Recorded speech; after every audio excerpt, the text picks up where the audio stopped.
The tow truck's reverse alarm cut through my Saturday morning at 6:47 a.m., sharp and insistent, the kind of sound that pulls you from sleep directly into adrenaline. I was at my kitchen window 30 seconds later, coffee halfway to my mouth, watching a flatbed position itself at the end of my driveway. Behind it, arms crossed, phone already raised to document her victory, stood Patricia Vance. She was wearing what I'd come to think of as her uniform, pressed khakis, a polo shirt with the Meadowbrook Commons logo embroidered over the pocket, and the expression of someone who had been waiting for this moment since I'd moved in 4 months ago. The driver, a tired-looking man in his 50s, was walking toward my car with a clipboard. I set my coffee down, pulled on shoes, and went outside. The morning air was cool, early September in North Carolina, and the smell of someone's lawn treatment drifted across the cul-de-sac. Patricia saw me coming and her posture shifted just slightly into something more official. "Mr. Taylor," she said, not quite a greeting, "your vehicle is in violation of Parking Ordinance 14B. It's being removed to the approved impound facility." I looked at my car. A 2019 Honda Accord Silver parked in my own driveway, exactly where I'd left it last night after driving home from the hospital where I work as an ER physician. I'd been on a double shift, 16 hours, and I'd parked it the same way I'd parked it every night for 4 months, slightly angled to leave room for the recycling bins on collection day. "Walk me through what ordinance my car is violating," I said to Patricia. She consulted her phone with the deliberate slowness of someone who'd rehearsed this. "Vehicles parked in resident driveways must be positioned no less than 18 inches from the lateral property boundary and must not extend beyond the front plane of the primary structure. Your vehicle extends approximately 14 inches past the front facade of your home." I looked at the tow truck driver. He had the expression of a man who'd been called to tow cars from driveways before and had learned not to get involved in the why. "Sir," I said, "do you have the work order?" He handed it over, printed on Meadowbrook Commons HOA letterhead, signed by Patricia Vance, compliance officer, dated today 6:15 a.m. She'd filed this before sunrise. "Ms. Vance," I said, "I'm going to need you to cancel this work order. The ordinance is clear." "The ordinance," I said, "was amended 3 weeks ago at the September board meeting. I know because I was there. The 18-inch lateral boundary requirement was removed and the front plane restriction now only applies to vehicles parked overnight on the street, not in driveways. You're citing a rule that doesn't exist anymore." Her jaw tightened, just a fraction, but I saw it. "The amendment hasn't been ratified by the full membership. It was ratified by board vote, which under the CC&RS is sufficient for enforcement modifications. The vote was 5-2. I have the meeting minutes. I didn't mention yet that I'd been the one to propose the amendment, or that I'd been elected to the board in August. Or that as of 11:00 p.m. last night, I'd become the board president after the previous president, a man named Gerald Sinclair, had resigned for personal reasons that were actually professional reasons involving a job transfer he'd been planning quietly for 6 months. Patricia didn't know any of that because the announcement hadn't gone out yet. The new board roster was scheduled to be posted this afternoon. She was operating on old information, which meant she thought she still had the upper hand. "I'm calling the board chair," she said, already dialing. "Good idea," I said. She got voicemail. Gerald's voicemail, which still had his outgoing message, would continue to have it until the phone company processed the cancellation on his account next week. She left a message, clipped, professional, requesting immediate callback regarding an enforcement action in progress. Then she looked at the tow truck driver. "Proceed with the removal."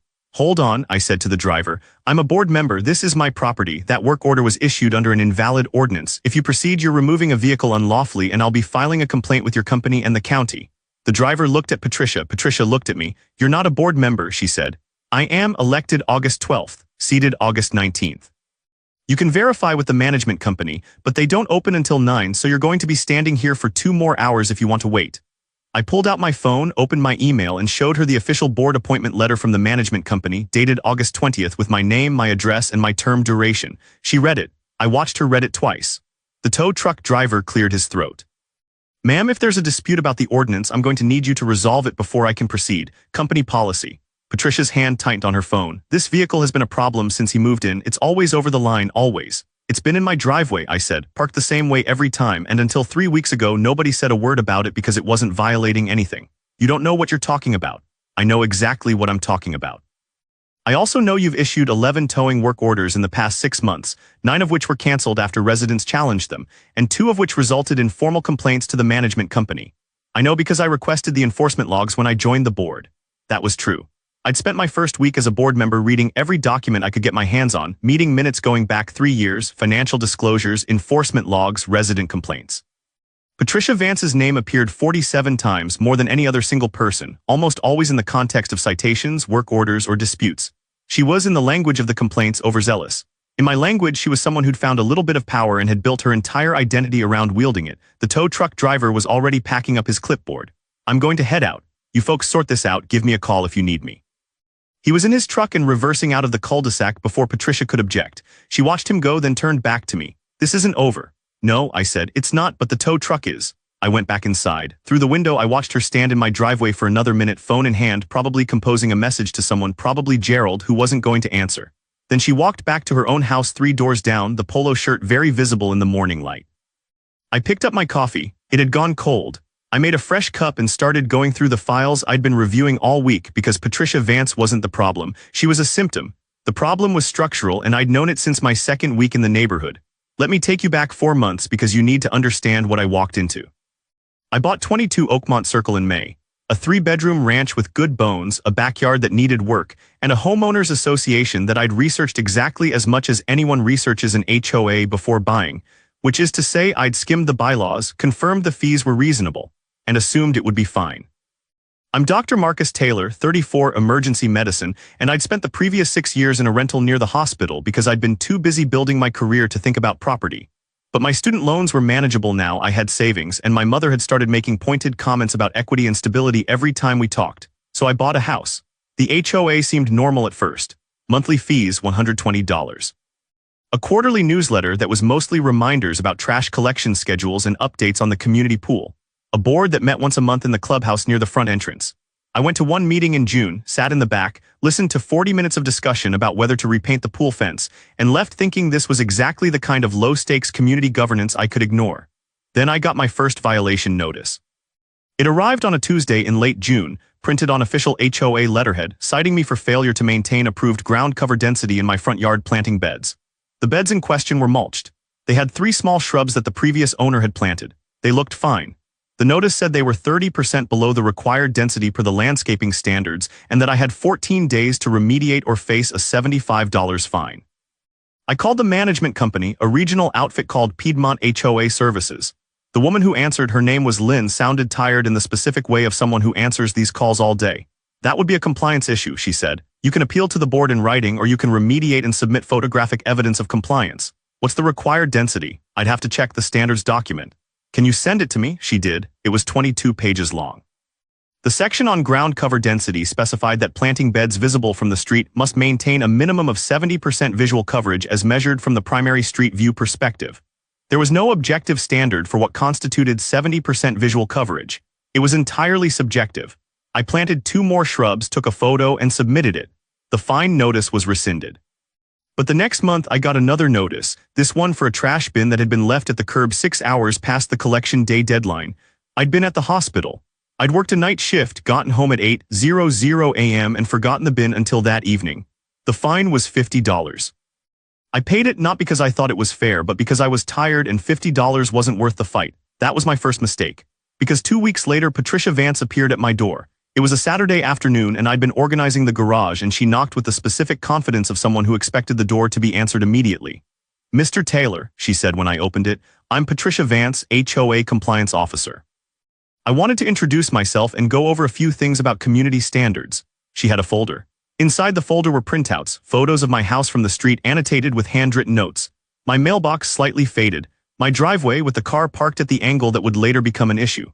My front door, which had a small package delivery box next to it that apparently violated the exterior accessory guidelines. "I like to make sure new residents understand how we do things here," she said. "Meadowbrook Commons has very high standards and we've worked hard to maintain property values. I'm here to help you stay compliant." She wasn't there to help. She was there to establish dominance. I recognized the pattern because I'd seen it before, not in an HOA, but in hospital administration, in department politics, in any structure where someone gets a small amount of authority and uses it to create a fiefdom. I thanked her for her time. I took the folder, I closed the door, and I started documenting everything. By mid-July, I had a file. Every notice I'd received, every interaction with Patricia, every communication from the management company. I'd also started talking to neighbors. Carefully, casually, the kind of conversations you have over a hedge while watering plants or taking out trash. The Kowalskis at number 18 had received 9 violation notices in 2 years. The Hendersons at number 26 had been fined $200 for a decorative flag that Patricia claimed violated the flag display ordinance, even though the ordinance explicitly allowed decorative flags under 2 feet in dimension, and theirs was 18 inches. A retired couple named the Bishops had stopped using their front porch because Patricia had cited them twice for leaving furniture cushions out overnight, and they decided it was easier to just not sit out there. That last one bothered me more than the fines. The idea that people were changing how they lived in their own homes because someone with a clipboard had made them afraid. I went to the July board meeting. This time I didn't sit in the back. I sat in the front row, and when they opened the floor for resident comments, I stood up. I'm Marcus Taylor, 22 Oakmont Circle. I've been a resident for 2 months, and I've received 3 violation notices in that time. I've also spoken with several other residents who feel the enforcement process has become excessive and inconsistent. I'd like to know what the board's position is on compliance standards and whether there's any oversight on how those standards are being applied. There were 5 board members. Gerald Sinclair, the president, was in his early 60s, a retired insurance adjuster who ran the meetings with the brisk efficiency of someone who wanted to get home.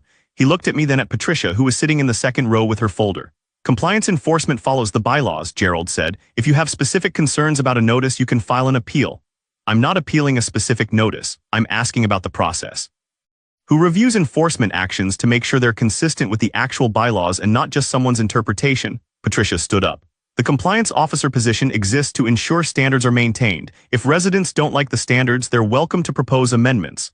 I'm not questioning the standards, I said. I'm questioning whether the enforcement matches the standards as written. The room had gone quiet. There were maybe 15 other residents there, and I could feel them watching. Gerald looked uncomfortable. We can add a discussion of enforcement oversight to next month's agenda. I'd appreciate that, I said, and sat down. After the meeting, 3 people came up to me. One of them was a man named David Park, who'd been on the board 2 years ago and had resigned after what he described as persistent conflicts with Patricia over her interpretation of the rules. If you're serious about this, he said, you should run for the board. There's an election in August. 2 seats are up. I'm serious, I said. I filed my candidacy the next week. The election was August 12th, conducted by mail-in ballot per the bylaws. There were 4 candidates for 2 seats. I won one of them with 62% of the vote. The other seat went to a woman named Anjali Mehta, who'd been vocal about the pool fence repainting debate and who I'd spoken with twice about enforcement issues. We were seated at the August 19th meeting. Gerald welcomed us, went through the standard orientation about fiduciary duties and meeting schedules, and then at the end mentioned almost as an afterthought that he'd be stepping down at the end of September due to a job relocation. The vice president, a quiet man named Tom Brewster, said he wasn't interested in the president role, which meant the board would need to elect a new president. I didn't campaign for it, I just made it clear I was willing. On September 14th at a special session, the board voted. It was 4-1, I became president. The management company sent out the official notification letter, scheduled to be posted to all residents on September 16th. That was yesterday. Patricia didn't know yet, but she was about to. I spent the rest of Saturday morning going through the enforcement logs in detail, cross-referencing every citation Patricia had issued in the past year against the actual text of the bylaws and ordinances. Out of 87 citations, 34 were for violations that were either subjective to the point of being unenforceable or based on outdated rules that had been amended. Another 12 were for issues that fell below the threshold specified in the bylaws for enforcement action. Patricia had been interpreting the rules in the most aggressive way possible, and nobody had been checking her work. Until now, I drafted a memo. It went to the full board and to Piedmont HOA Services. Subject: Compliance Enforcement Review and Revised Procedures. The memo outlined 3 changes. First, all violation notices would now require board review before being issued. No more unilateral citations. Second, residents would receive a warning for first-time violations of non-safety issues, with a 30-day remediation period before any fine. Third, all existing citations issued in the past 12 months would be reviewed for consistency with current bylaws, and any that didn't meet the standard would be rescinded. I sent it at 2:00 p.m. By 4:00 p.m. my phone rang. It was Patricia. You can't do this, she said. No greeting, no preamble. The memo: yes, I can. It's within the board's authority to set enforcement procedures. I've been compliance officer for 4 years. I know these rules better than anyone. I'm sure you know them well, but the board has a fiduciary duty to ensure enforcement is fair and consistent. That's what this is. This is you retaliating because you didn't like getting a violation notice. This is me doing the job I was elected to do. If you have concerns about the new procedures, you're welcome to submit them in writing and we'll discuss them at the next board meeting. She hung up. I wasn't surprised. The next morning, Sunday, the notification letters went out. Every resident received an email and a physical mailing with the updated board roster. My name was at the top, listed as president. By noon, I'd received 6 emails from neighbors, 4 of them congratulatory, 2 asking questions about the enforcement memo. By 2:00 p.m., Patricia was at my door again. This time she had someone with her, a man I didn't recognize, mid-40s, wearing a golf shirt and the expression of someone who'd been told this was going to be a quick conversation. This is my husband, Ron, Patricia said. We need to talk about what you're doing. Come in, I said. They didn't. We stood on the porch. You're dismantling 4 years of work, Patricia said. You've been here 4 months and you think you understand how this community works. You don't. I understand how bylaws work, I said, and I understand that enforcement has to follow them, not the other way around. People respected the standards before you got here. People were afraid of getting fined for things that weren't actually violations. That's not respect, that's intimidation. Ron shifted his weight. Patricia's put a lot of time into this neighborhood. I'm sure she has. And if she wants to continue as compliance officer under the new procedures, she's welcome to, but the unilateral citation authority is over. Patricia's face went red, not flushed red, the kind of color that comes with genuine anger. You're going to regret this. Maybe, I said, but the board voted and the procedures are in effect as of today. If you want to challenge them, you can call for a special membership meeting and petition for a vote. You'll need signatures from 20% of the households. I closed the door. I didn't hear from her the rest of the day. Monday morning, I was back at the hospital, 12-hour shift, and I didn't think about the HOA until I got home that night and found an email from Lynn at Piedmont HOA Services. Patricia had submitted her resignation as compliance officer effective immediately. The email was brief, professional, and forwarded without comment. I called Lynn. Did she say why? Just that she felt the new board procedures made the position untenable. Okay, do we need to appoint a replacement? The board can vote on it at the next meeting. In the meantime, enforcement actions can go through me and I'll route them to you for review. That worked. I thanked her and hung up. The following Saturday, 1 week after the tow truck incident, I was finishing a run through the neighborhood when I saw Patricia in her driveway loading boxes into her car. I slowed, caught my breath, walked over. Moving? I asked. She looked at me and for a moment I thought she wasn't going to answer. Then she said, we're relocating. Ron got a job offer in Virginia. Congratulations, she didn't say anything. For what it's worth, I said, I think you care about this neighborhood. I just think the way you were enforcing the rules was making people miserable, and that's not what an HOA is supposed to do. You don't know what it takes to keep a place like this from falling apart. Maybe not, but I know what it looks like when people are afraid to sit on their own porch. She closed the trunk. Good luck, Mr. President. She got in the car and drove away. 3 weeks later, the board appointed a new compliance officer, a retired teacher named Margaret Sills who had the patient, no-nonsense energy of someone who'd spent 30 years managing teenagers and had no interest in power trips. The bishops started using their porch again. The enforcement logs dropped by 60%. And my car stayed in my driveway, parked at whatever angle I felt like, because nobody was measuring it anymore. What I learned from all of this, and what I'd tell anyone dealing with an HOA that's gone off the rails, is this: the rules are there. The bylaws, the CC&RS, the state statutes governing HOAs, they're all written down and they're all accessible. Most people don't read them because they assume someone else is following them. But when you get someone like Patricia, someone who's using the rules as a weapon instead of a framework, the only way to stop it is to know the rules better than they do. I didn't win because I was louder or angrier. I won because I read 22 pages of landscaping standards and 3 years of meeting minutes and the actual state HOA statute. I won because I showed up to meetings and asked questions and ran for a seat. It's not dramatic, it's just work. But it's work that matters because the alternative is living in a place where you're afraid of your own mailbox. If you're dealing with something like this, read the documents, show up to the meetings. Run for the board if you have to. The people who want to control you are counting on you not bothering. Bother, it's your home.